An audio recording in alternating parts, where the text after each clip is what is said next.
makes it up. It was a busy day on Sodor. Thomas was on his way to Maithway to do a special job. Thomas arrived at Maithway. "I'm here, sir." Sir Topham Hatt said, "Thomas, you must collect the buffers in the siding and take them to the repair yard to be fixed. They are not safe." "Yes, sir," Thomas. The buffers in the siding did not look safe.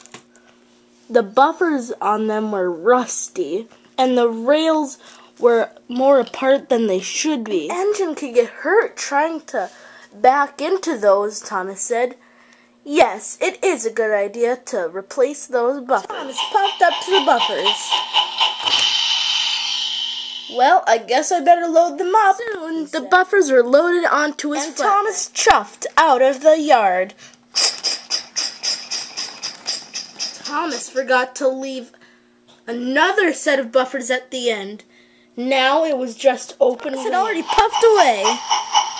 Just down the line, James's brakes and his wheels spun faster and faster. "Help!" he said. Down corner. Very scared. "Bust my boiler!" It happened. "Bust my boiler!" James said. "How did this happen?" James had gone off the rails that the buffers had been taken. Then James remembered. Thomas was taking the buffers out of here today, but he was supposed to put in new sets. This is his fault. James was fuming mad at Thomas when Thomas came to clear up the mess. "You were supposed to replace the buffers," James said. "And now look what has happened. You have made a mistake, Thomas. A terrible mistake." "I'm very sorry, James. I forgot to put the new buffers in." Puffed away. James was brought to the repair yard and put in the repair shed. But he was very sorry. And Thomas had to take James's special of taking paint to the new art store. After he had delivered the paint, Thomas sat on the track and thought, "What can I do to make it up to James for making him derail? He's terribly mad at me right now," he said. Then Thomas had a wonderful idea. "I'll go get James some special coal. That will make James feel better and not mad at me," Thomas said, and he huffed quickly away.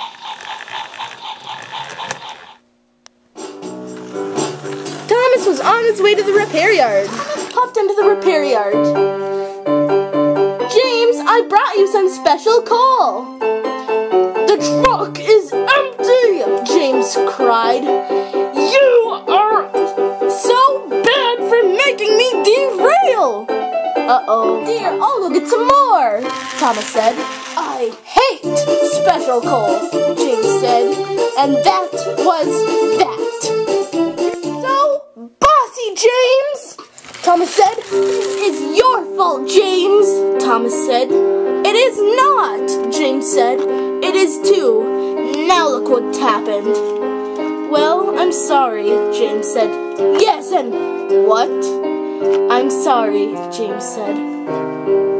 "I'm sorry too," Thomas said. Thomas was back on the rails. Thomas had a bright idea. "I'll ask Sir Topham Hatt to let James pull the express." Thomas pulled into Maithway. "Sir Topham Hatt, can James pull the express when he's fixed?" Sir Topham Hatt agreed. "Sure." Thomas went to go find some express coaches. Thomas found some coaches, and then he brought them away to James. Just at that instant, worked their magic, and James got to pull the express. Dreams really do come true. The